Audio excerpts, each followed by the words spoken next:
Ah, agora sim. Ônus da prova após a reforma trabalhista. O que mudou? Então vamos fazer uma síntese aí, em 10 minutinhos, o que mudou. Mudou muita coisa, por incrível que pareça. Antes nós tínhamos apenas um artigo 818 muito impreciso da CLT, que dizia: a prova das alegações incumbe a parte que as fizer. Ponto.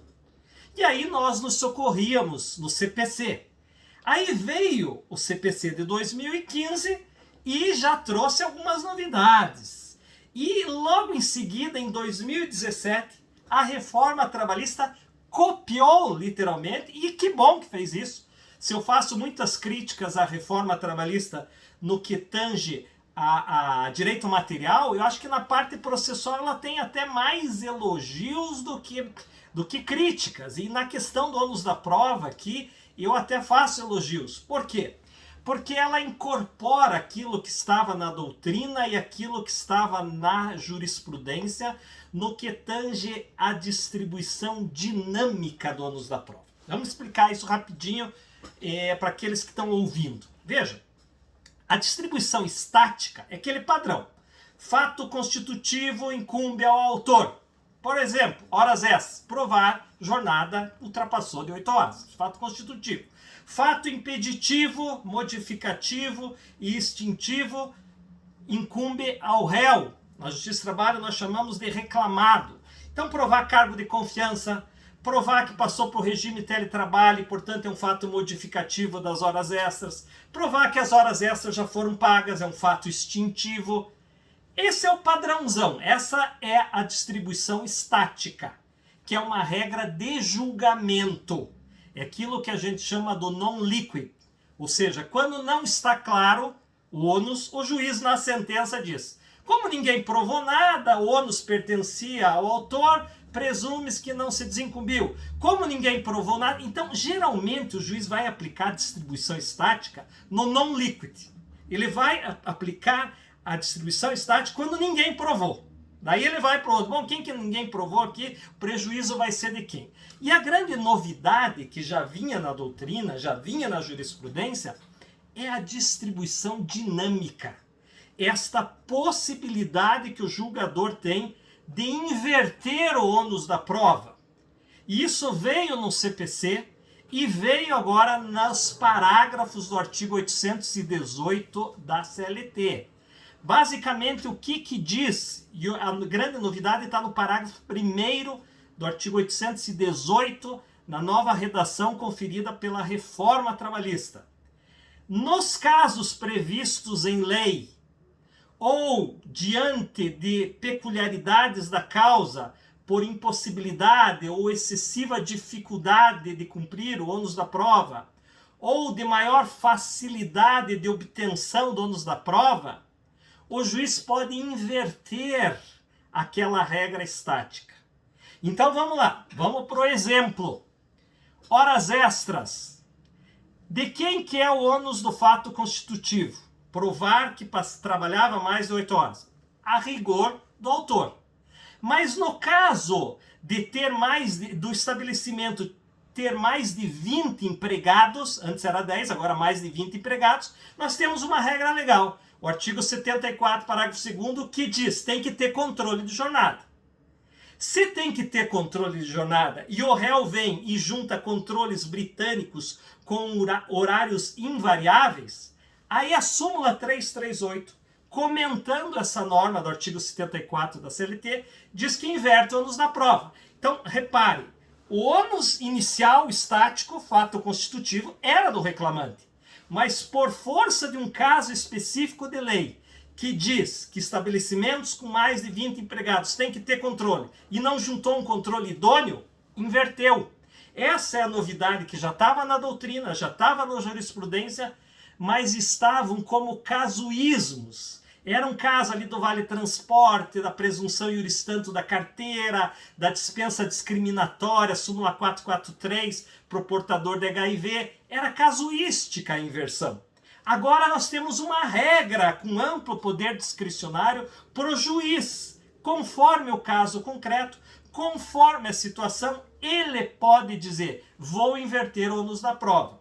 E o legislador foi mais, tanto no CPC de 2015 quanto na CLT. Ele diz que, uma vez invertido o ônus da prova, ele tem que... O que ele tem que fazer? Ele tem que avisar as partes. Agora não é mais uma regra de julgamento, é uma regra de procedimento. Ele não pode pegar de surpresa as partes e dizer lá na sentença, invertiu o ônus da prova, o réu não se desincumbiu. Ele teria que ter avisado o réu que ele iria inverter o ônus da prova. E o artigo 818, parágrafo 2º da CLT, diz que essa decisão de inverter a regra geral tem que ser antes da abertura da instrução.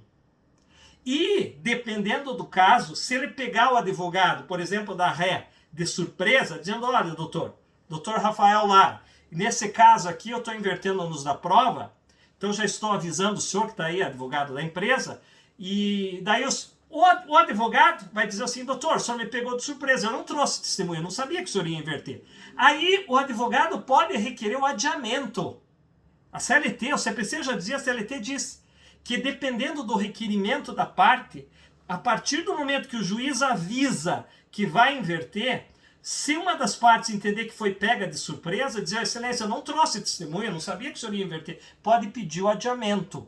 E se o juiz não o fizer, pode caracterizar a nulidade por cerceamento de defesa.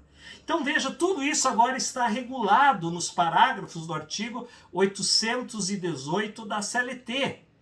E, para finalizar aqui, o parágrafo 3º do artigo 818 também.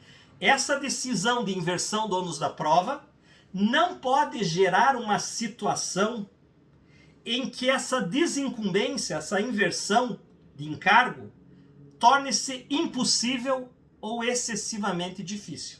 É o que a gente chama no processo civil de prova diabólica. O que é prova diabólica? É a prova impossível de produzir. Por exemplo, você pode provar que não recebeu o salário? Uma prova diabólica. Você diz, como é que eu vou provar que eu não recebi o salário?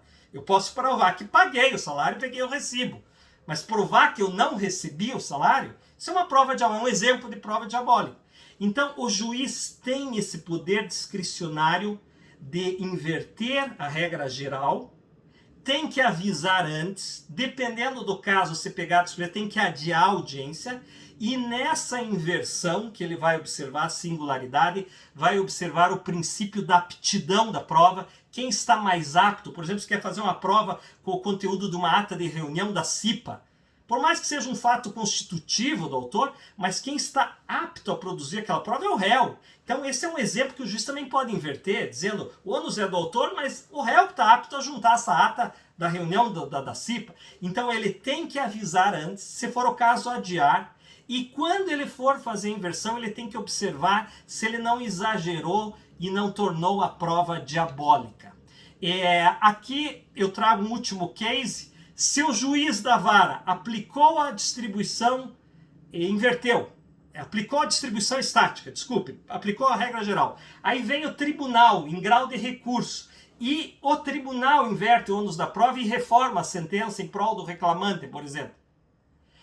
Nesse caso, o tribunal vai ter que mandar voltar os autos, porque pegou de surpresa o réu, por exemplo, e dizer, olha, vocês se inverteram o ônus da prova, ninguém me avisou, pela nova regra da CLT, vocês tinham que avisar antes que era inverter, para não configurar o cerceamento.